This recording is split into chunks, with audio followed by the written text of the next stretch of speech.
বানাবো কই মাছের ঝোল, আলু দিয়ে, সজনে ডাঁটা দিয়ে, গাজর দিয়ে। কড়াটা গরম হয়ে গেছে, এবারে তেল দিয়ে দেবো।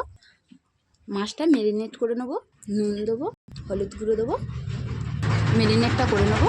ম্যারিনেটটা খুব সুন্দরভাবে হয়ে গেছে, তেল গরম হয়ে গেছে। এবারে মাছটা ভেজে নেবো ভালো করে।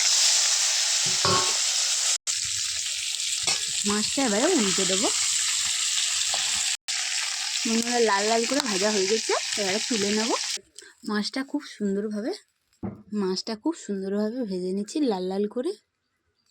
এবারে কড়াই তেল দেবো, মাছের ঝোল করবো। এবারে জিরে দেবো, জিরেটা ভাজা হয়ে গেছে। এবারে পেঁয়াজ দেবো, পেঁয়াজটা ভাজা হয়ে গেছে। এবারে সবজিটা দিয়ে দেবো, এবারে টমেটোটা দিয়ে দেবো।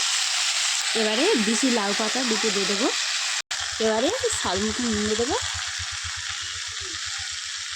হলুদ গুঁড়ো দেবো, লঙ্কার গুঁড়ো দেবো। এবারে ভালো করে মশলাটা মিশিয়ে নেবো। এবারে জল দিয়ে দেবো। কড়াই মাছটা দিয়ে দিয়েছি, এবারে একটু নেড়ে দেবো। ঝোলটা ফুটে গেছে, এবারে হচ্ছে গা জিরে দেওয়া ওটা দেবো, দিয়ে লেগে নেবো। জিরে বাটা দিন। তরকারি হয়ে গেছে, এবারে নামিয়ে নেবো। খুব সুন্দরভাবে হয়ে গেছে।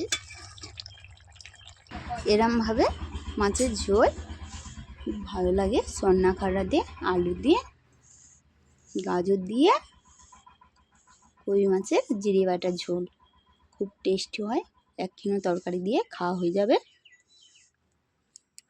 ভালো লাগলে লাইক করবে, শেয়ার করবে, কমেন্ট করবে।